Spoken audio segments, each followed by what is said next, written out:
नमस्कार. आज आपण बोलणार आहोत मुलांच्या अपयशाबद्दल. कारण मुलांचे अपयश हा बहुतेक पालकांच्या चिंतेचा अग्रक्रमावरील विषय असतो. किंबहुना मुलांचे अपयश म्हणजे आपले अपयश आहे असा त्यांचा समज असतो. अनेक पालकांना असे वाटते की आपल्या मुलांनी सतत लागोपाठ अविरतपणे फक्त आणि फक्त यशस्वीच व्हायला हवे.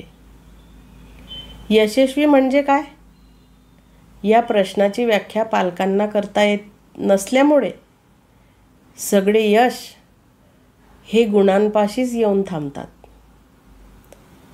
मुलांना अधिक गुण मिळाले म्हणजे ते यशस्वी झाले अशा भाबड्या समजुतीत आजही अनेक पालक असतात.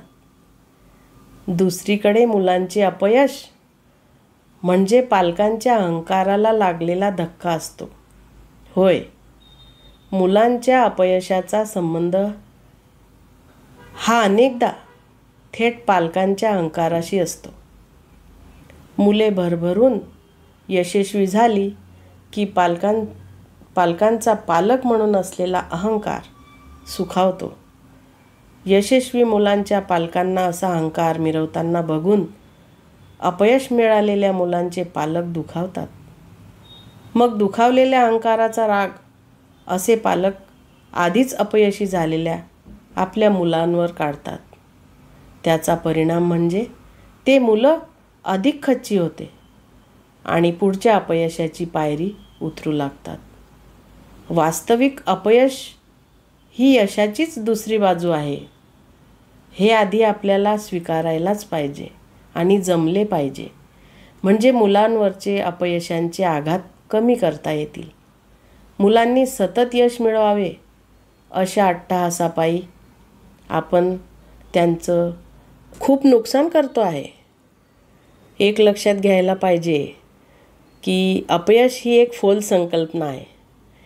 यश मिळाल्यावर आपण पुढेच प्रयत्न थांबवले तर चालेल का? पुढचे प्रयत्न नेहमी करत राहतो आपण.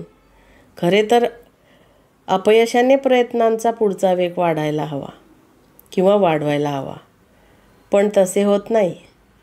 कारण अनेक पालक मुलांचा सतत पाणउतारा करतात. लहान निष्पाप मुलांना अपयशाची जाणीवसुद्धा नसते. माणसामध्ये प्रयत्न करण्याची प्रेरणा मूलभूत असते.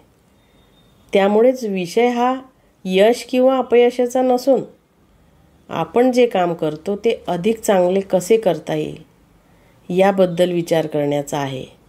फक्त आणि फक्त मार्कांचा नाही. धन्यवाद.